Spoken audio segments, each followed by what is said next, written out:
Hey folks, DIY Dan here. Today we're gonna hopefully do a quick video. I had my spring on my garage door open, or my garage doors broke, and so we're just gonna replace it. I've already got the replacement. Just as an FYI, if you're not comfortable with this, then don't do it. Have a professional do it. This is not the one that goes across the top of the door. It's the one on the cables on either side of the track. I'll show you in a minute. But it's not that difficult. But again, if you don't feel comfortable doing it yourself, please hire a professional. If it is the one that goes across the top, I would definitely recommend a professional do that, because that one has a lot of potential energy in it, and you can get hurt real bad or even killed doing that. So let me turn the camera around here and I'll show you what I'm talking about. So this is the spring, the broken one, spring in the cable. Each spring has a different weight amount and they're color coded, so you'll have to look at your existing door to make sure you buy the correct spring. Mine happens to be the yellow one, but as you can see, there used to be the same hook on the other side. It is broken off. See, it used to look like that. Now these have a safety cable running through them, which is what this is here on the ground. And minus little friend over there crawling around. As you can see, my safety cable broke too.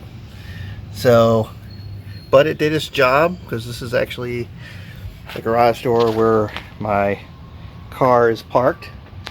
But as you can see, this is what the spring looks like extended, with the garage door closed, and that's the safety cable in the middle. Right there, that top one. And then there's a cable that runs down the middle of the spring. That's the safety cable, and then there's another cable that runs on the pulley. This is what the spring should look like in its retracted position. And again, it is, in my particular setup, it is connected right there on an S hook, and then again here to the pulley. And this is what broke off on the other side. See, right now it's not under any tension because it's open. It's only under tension when it's closed. The spring is designed to help the garage door opener, or if you don't have a garage door opener, help you lift the door up, take some of the weight off the door. And then it is connected over here. See if I can get it in there with a spring hook. So let me show you what I got going on. So what I did is the kit includes a new safety cable, which is bound up like this, but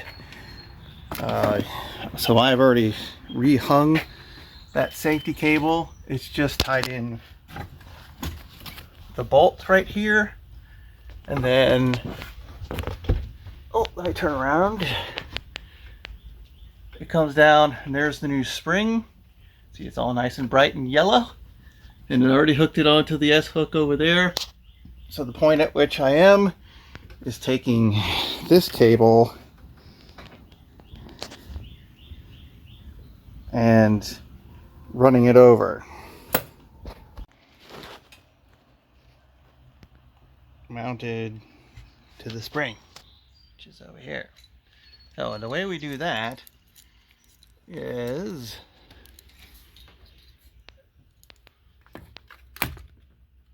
we have to get this clip right here attached to this S hook down here. I'm sorry, I'm trying to do this with one hand, so forgive the camera movements. So first, we'll take this down to the S hook, right here. And we'll just clip this retention thing. Oops. Well, see, now I've just tied this up in a loop here. Let me untie that. Not so easy doing it one-handed. Okay, so we're going to take this, get you some better light, and this is the end of the cable. Now this cable is actually attached, if you see goes over that pulley and is attached to the door. So we'll put this on there. Boom. Okay, now the fun part, which is, I'm being silly, trying jokingly saying fun part, is we've got a thread. Oh, there goes the fire department. Alright, now you gotta make sure the cable is threaded on your pulley, and the only hard part's gonna be getting it on the spring. Now, there's two ways to do this. You can actually just take this bolt out and then use this and just connect it, or you can run it like a key and on a key ring and run it through the spin thing there. So I'm gonna do that. I'm gonna need two hands for that, so I'm gonna come back when that's done.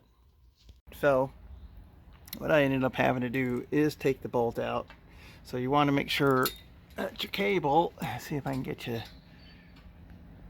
is on the pulley, and that these cables aren't crossing each other. See how they're apart? You don't want them twisted. They've got to look like this so they're not touching down here at the end, so they can travel freely. So now I'm going to hold that with one hand here. I'm going to take this piece and put it through there so that it's hooked on like that. And then again, it's going to take two hands, but see if I can hold this real quick and film it at the same time. Which is basically just going to pull this side. The spring will give enough for you to put the bolt in. It's a 9/16 bolt, or whatever the metrics equivalent of that is to use to get that. So when I come back, we'll have that done. Okay, quick update. That was a pain. It requires two people to do it that way. So what I did is I just unhooked it from that hook down there, and hopefully he laughed. It'll be easier to connect from that side. So we will put this connector here, and then this will go here. And as you can see, there's plenty of room to put that bolt back. So, all right, magic of editing. Let's try this one more time. Voila, there we go. So that is it connected. So it was a lot easier to disconnect it from that S hook up there and then tighten this up, but make sure your cable is actually on the pulley, and then the safety cable should be on the outside, and then it'll roll down. If I can figure out some way of hanging you up there so we can test it. Actually, I'll just get a remote and we'll do it like that. So hold on, let's get a remote. Well, I don't have a remote. I guess I've issued them all out amongst various cars, but we'll just watch from here and hope for the best. So pro tip, I didn't mention at the beginning, but I'll try to insert some text to make sure you turn off the power to the garage door while you're working on it. In my case, I have a switch on it that allows it to turn off without shutting the power off. So I've switched it back on, and let's see. There's the spring right there. Alright, let's go take a look, see if everything's good. Now remember, at this point, like this side, the spring is under tension, so this is the side that we just replaced.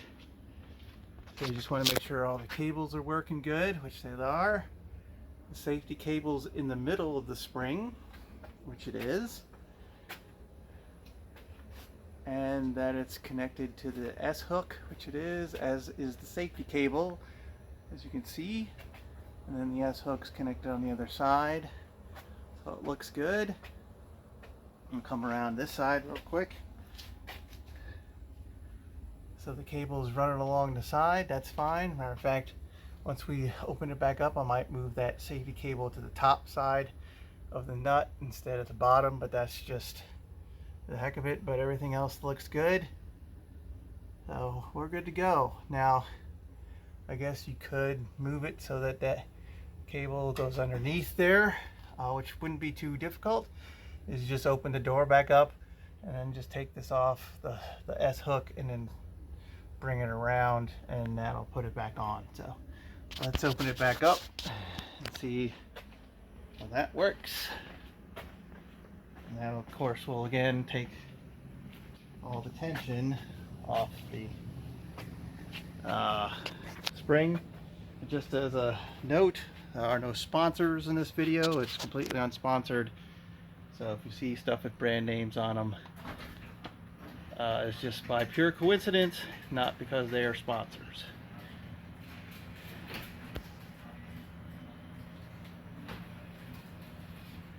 Alright, there you go. It seems to work good. There you go, folks. That's how you replace that broken spring. Again, you're not comfortable with all that, and have a professional do it.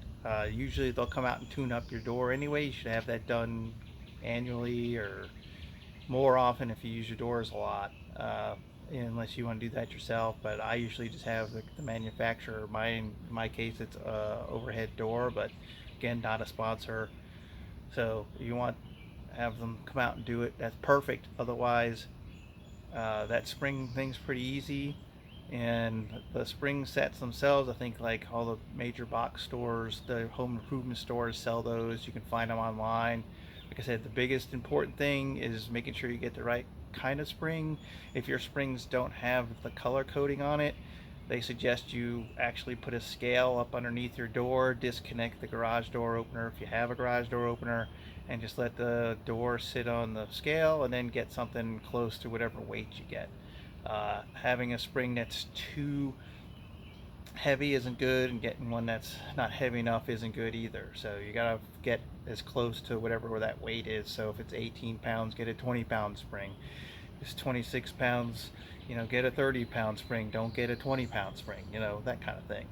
All right, so I hope you enjoyed it. Please click the like button, hit the subscribe button, and thanks so much for watching. I appreciate every one of you, and we'll see you next time on the DIY Dan channel.